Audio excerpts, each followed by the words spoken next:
ఎలా జరిగింది? రైలు కింద తలపెట్టాడు మేడం. Suicide case. ఎవరు చెప్పారు? పబ్లిక్. మీరేమనుకుంటున్నారు? నేను అదే అనుకుంటున్నాను. నిన్నటి నుంచి ఈ రూట్ లో రైలు రోకో జరుగుతుంది. రైలు రోకో జరుగుతుండగా ఈ రూట్ లో ట్రైన్లు వస్తాయా? రావు మేడం. ట్రైన్ రానప్పుడు సూసైడ్ చేసుకునే అవకాశం ఉందా? లేదు మేడం. మరి సూసైడ్ అని మీరు ఎలా కన్ఫర్మ్ చేశారు? చేతిలో లాఠీ ఉంటే సరిపోదు, తల్లో బ్రెయిన్ ఉండాలి. ముందు బాడీని పోస్ట్ మార్టానికి పంపించండి. Yes madam.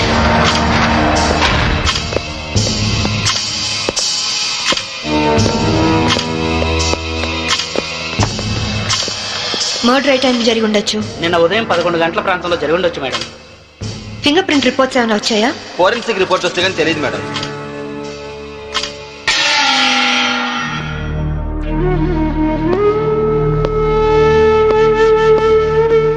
నమస్తే అమ్మా, నా పేరు సాంబవి. మీ ఆయన కేసు ఇన్వెస్టిగేట్ చేయడానికి వచ్చాను. మీరు నాకు సహకరించాలి.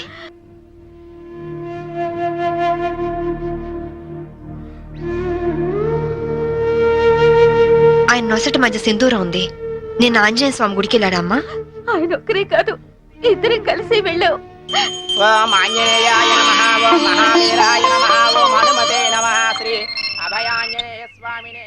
Hello, good morning sir. అరగంట తర్వాత వాళ్ళ ఇంట్లో సప్లై ఉండదు సార్. వెంటనే వస్తానని చెప్పి వెళ్ళిన ఆయన ఇలా శాశ్వతంగా వెళ్ళిపోతారని నేను అనుకోలేదు. ఒక్కదాన్ని ఇంటికి వచ్చింది నేను. ఇలా జీవితాంతం ఒంటరిగా ఉండిపోవాల్సి వస్తుందని నేను ఊహించలేదు. బాధపడకండి, కానీ మీ నాతో ఒకసారి గుడికి రావాలి. అక్కడ ఏమైనా ఎవిడెన్స్ దొరుకుతుందేమో చూద్దాం. అలాగే.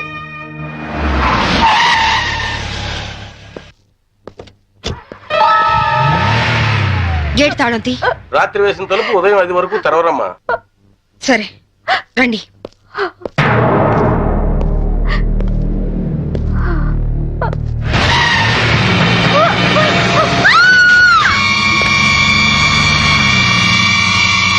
చూడండి చూడండి చూడండి.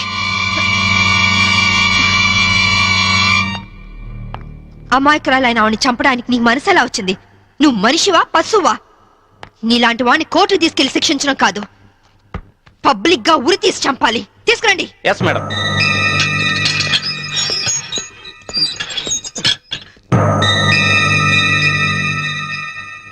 డ్రైవర్ గా నీ ఎక్స్పీరియన్స్ ఎంత ఉండొచ్చు? 20 ఏళ్ళు మేడం. 20 ఏళ్ళు ఎక్స్పీరియన్స్ ఉండి అంత నిర్లక్ష్యంగా నడిపి యాక్సిడెంట్ చేసావంటే నేను నమ్మను. అప్పుడు నేను తాగున్నానమ్మా.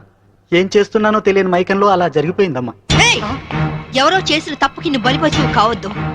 వాళ్ళని శిక్ష నుంచి తప్పించడానికి నేరం నీ మీద వేసుకోవద్దు. నేరం రుజువు అవుతే నీకేం శిక్ష పడుతుందో తెలుసా? ఉరి శిక్ష. తప్పు చేశాక శిక్ష తప్పదుగా మేడం? అవును, తప్పదు. లక్ష్మి, యాండి నువ్వెందుకు వచ్చావు ఇక్కడికి? What happened? యాండి బ్రోతల కేసు మేడం. నాకేం తెలీదు, నేనే పాపం చేయలేదండి. తప్పు చేస్తూ దొరికిపోయిన ప్రతి వాళ్ళు చెప్పేది ఇదే. రై, ఏం జరిగిందో నువ్వు చెప్పు. బుద్ధిగడి తిని 1000 రూపాయలు ఇచ్చిన ఐటమ్ తేవిని బుక్ చేసుకున్నాను. సడన్ గా రైడింగ్ జరిగింది, ఇద్దరం దొరికిపోయాం. ఇదంతా కట్టు కదా అమ్మా. వీళ్ళ మాటలు నమ్మొద్దమ్మా. నా భార్య నిప్పు ఇట్లాంటి తప్పు పనులు చచ్చినా చేయదు. ఇదంతా కట్టు కదా. రాత్రంతా నీ భార్యతో గడిపిన వీడు చెప్పేది, రైడ్ చేసి రెడ్ హ్యాండెడ్ గా వీళ్ళిద్దరిని పట్టుకుని ఎస్ఐ చెప్పేది నీ కట్టు కథలా ఉందా? ఖచ్చితంగా ఇది కట్టు కదా. అంటే నేను చెప్పేది కట్టు కదా, వాళ్ళు చెప్పేది కట్టు కదా. నువ్వు చెప్పేది నిజమని ఎలా నమ్మమంటావు? రాత్రంతా నేను నా పిల్ల మా ఇంట్లోనే ఉన్నాం. ఓ, అయితే నిన్న రాత్రి కార్ డ్రైవ్ చేసింది, యాక్సిడెంట్ చేసావని చంపింది నువ్వు కాదన్నమాట. I'm right? చెప్పు, కార్ నడిపింది ఎవరు? ఆ దారుణాన్ని కారణం ఎవరు చెప్పు. ధనరాజు గారి తమ్ముడు బాలరాజేనమ్మా. నేను యాక్సిడెంట్ చేసిన ఒప్పుకుంటే లక్షిస్తామన్నా, లేకపోతే నన్ను నా భార్యను చంపేస్తామని బెదిరించారమ్మా. నీ ప్రాణానికి వచ్చిన భయమేం లేదు. ఇక్కడ చెప్పిందే రేపు కోర్టులో చెప్పాలి.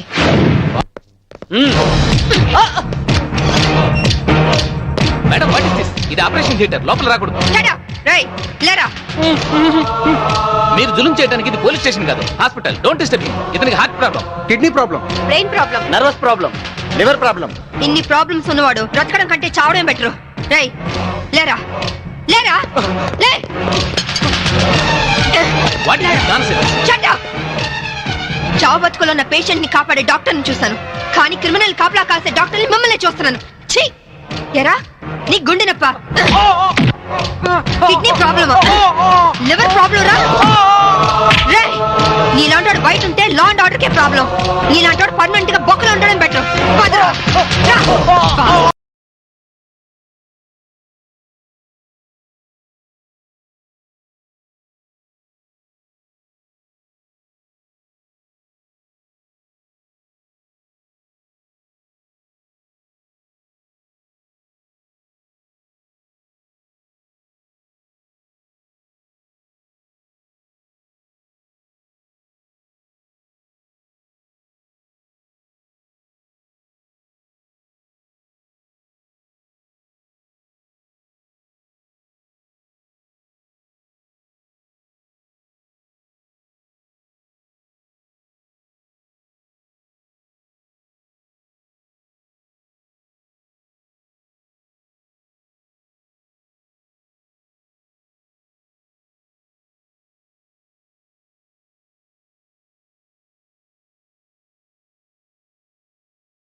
ఆ డ్రైవర్ గాడు నిజం చెప్తే మా తమ్ముడికి శిక్ష ఖాయం. మామూలు శిక్ష కాదండి, ఉరి శిక్ష. హిందీ మే फांसी का सजा बोलते हैं. अब అవును, వాడిని స్టేషన్ లోనే లేపేస్తే అదంత ఈజీ కాదు. నైట్ అంతా శాంభవి వాడే కాపలా ఉంటుంది. అయితే ఇప్పుడెలా? రేపొద్దున శాంభవి ఇంటికెళ్ళి కోర్టుకెళ్లే గ్యాప్ లో మీరు పోలీస్ స్టేషన్కి వెళ్ళి వాడిని లేపేయండి. ఉడాదో ఉడాదో. ఓకే అన్నా. త్వరగా డ్రైవర్ తీసుకురావయ్యా, కోర్టు టైం అవుతుంది. Yes sir. పదా పదమంటుంటే. నేను రాను, నేను మాత్రం కోర్టుకు రాను. ఒకవేళ మీరు నన్ను బలవంతంగా తీసుకెళ్ళినా బండి తోలేని ధనరాజు తమ్ముడు అని చెప్పను. నేను తోలేనని ఒప్పుకుంటాను. నిన్న మేడం అడిగితే సాక్ష్యం చెప్తా అన్నావు. చెబితే వాళ్ళు నన్ను చంపేస్తారు. రేయ్, చెప్పకపోతే నేను చంపుతా. చెప్తావా లేదా? నేను చెప్పను. చెప్పరా రాస్కెల్? అబ్బా! అబ్బా! అయ్యో! అబ్బా! చెప్తావా లేదా? రేయ్, చెప్పరా? అయ్యో! అబ్బా! చెప్పరా? రేయ్, కొట్టొద్దు. చెప్తావా లేదా? అబ్బా! చెప్తావా లేదా? రేయ్. అబ్బా!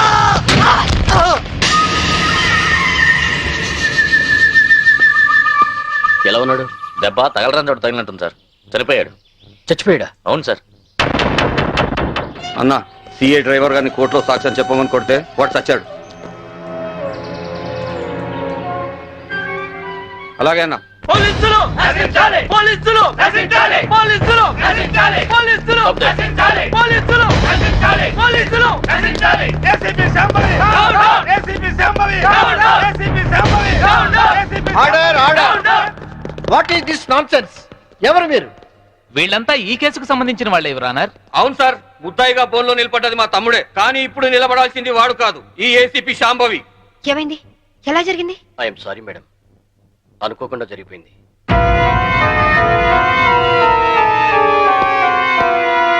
ఏమిటి మీరు అనేది? నిజం సార్, కోర్టుకు వచ్చి సాక్ష్యం చెప్పాల్సిన మా వాడిని కాటికెళ్ళేలా చేసింది ఈ ఏసీపీ. మీరేమైనా చెప్పదలుచుకుంటే బోన్లోకి వచ్చి చెప్పండి.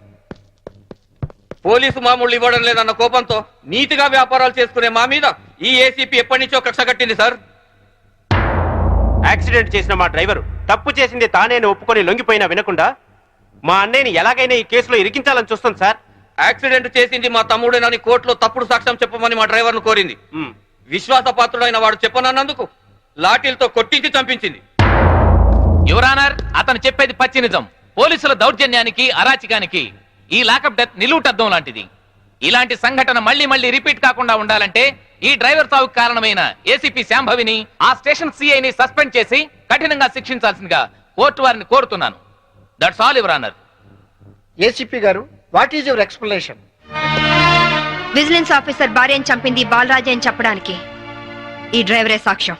ఆ డ్రైవర్ ఇప్పుడు శవంగా మారాడు కదా, సాక్షి ఎలా చెప్తాడు? ఈవిడకు మెంటలెక్కింది సార్.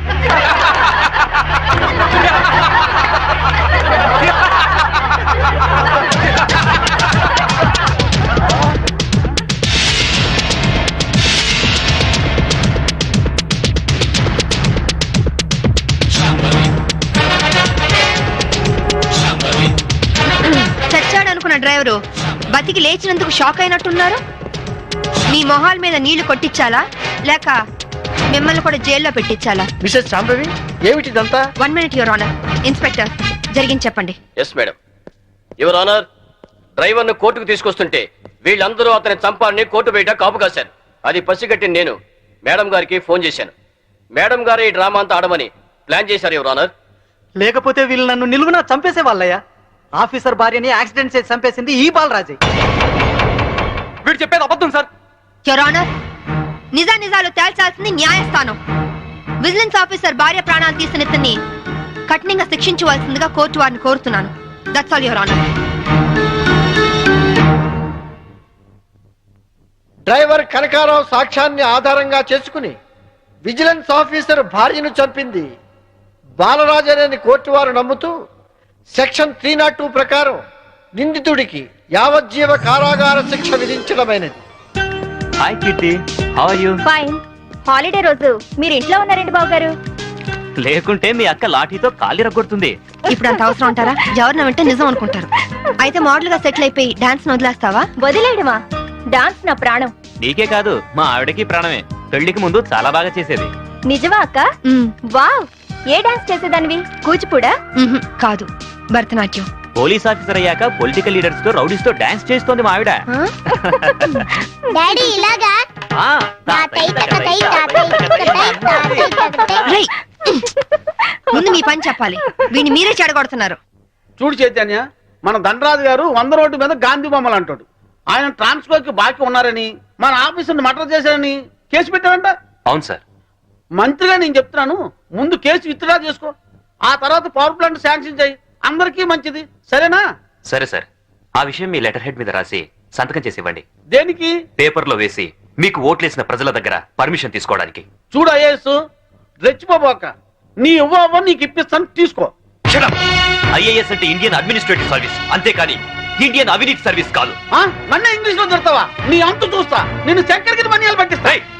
ఇంకొక మాట మాట్లాడమంటే నీ నాలుక కోసేస్తాను. నీలాంటి బ్రోకర్లు మంత్రి పదవుల్లో ఉండబట్టే ఈ రోజు కరెంటు ధరలు విపరీతంగా పెరిగి సామాన్యులు బల్బు వెలిగించుకోవడానికి కూడా భయపడుతున్నారు. రైతులు కరెంటు బిల్లులు కట్టలేక ఆత్మహత్య చేసుకుంటున్నారు. నిజాయితీగా మీ ప్రభుత్వం ఫ్యాక్టరీ యజమానుల దగ్గర కరెంటు బిల్లులు వసూలు చేస్తూ ఎలక్ట్రికల్ పోల్స్ మీద వైర్లు వేసి కరెంటు దోచుకునే వాళ్లను గుండె ధైర్యంతో పట్టుకోగలిగితే ట్రాన్స్కోకు లాభాల మాట అటుచితే నష్టం మట్టుకు ఉండదు. అక్కడేమో స్పాట్ బిల్లింగ్లు అంటూ మనం ప్రజల పుస్తలమ్మించి నిర్దాక్షిణ్యంగా బిల్లులు వసూలు చేస్తున్నాం. ఏంటయ్యా ఎండు మిరపకాయలు తిన్న కాకిలాగా తెగరుస్తున్నావు? నేను అసలే మంత్రిని, నేను తలుచుకుంటే ఈ క్షణంలోనే నిన్ను సస్పెండ్ చేస్తా. నువ్వు నన్ను సస్పెండ్ చేయలేవురా, ఎందుకంటే నా సిన్సియారిటీకి ఎప్పుడో ఒకప్పుడు ఇలాంటి ఎదురు దెబ్బ తగులుతుందని నాకు బాగా తెలుసు. అందుకే ఈ రిజిగ్నేషన్ లెటర్ ఎప్పుడు నాతోనే ఉంటుంది. This is my resignation letter. Good bye. అమ్మో, వీడు రాజీనామా ఆమోదిస్తే నా అవినీతి భాగవతం బయటకు వస్తుంది. వీడు ఇంకో ఐఏఎస్ రాజకీయ నాయకుడు అవుతాడు. ఈ రాజీనామా లెటర్ నేను చింపారిస్తే ఏ గొడవ ఉండదు. ఇప్పుడు రాజీనామా చేయాల్సిన అవసరం వచ్చింది. రాజీపడి బతకలేక? రాజీ పడమని ఎవరన్నారు? రాజకీయంగా పలుకుబడి ఉన్నవాళ్ళు. ఏమిటండి ఇది? ఎవరో ఏదో అన్నారని ఉద్యోగం వదిలేసుకుంటారా? చాంతాడు తక్కువగా ఉందని బావని పూడ్చుకుంటారా? ఇది నీళ్లున్న బావి కాదు శాంభవి, ఎండమావి. ఈ సిస్టమ్ మొత్తం అవినీతితో పొల్యూట్ అయిపోయింది. అందరితో పాటు నేను పొల్యూట్ కాలేను. పొల్యూట్ అవుతుందని ఎందుకు అనుకుంటున్నారు? ఉద్యోగంలోనే పోరాడొచ్చు కదా. అంత ధైర్యం లేనప్పుడు ఐఏఎస్ ఎందుకు చదివారు? బుద్ధి లేక. అమ్మాయి చెప్పింది కరెక్ట్. నాన్న, ఇది మా భార్యాభర్తల విషయం. మధ్యలోకి రావద్దు అంటావు అంతేనా? రై, ఊరంతా కాదన్నా మీ ఇద్దరి పెళ్లి చేసింది నేను రా. మీరు భార్యాభర్తలు కావడానికి కారణం నేను. కావచ్చు, కానీ ఇది మా పాలసీకి సంబంధించిన మ్యాటర్. మీకేం తెలియదు, మీరు వెళ్ళండి. ఏమండి, ఆవేశపడుకుని ఒక నిమిషం ఆలోచించండి ప్లీజ్. చూడు, నేను జాబ్ లేకుండా ఇంట్లో ఉండడం నీకు అవమానంగా అనిపిస్తే భర్త పోస్టు కూడా రిజైన్ చేస్తాను.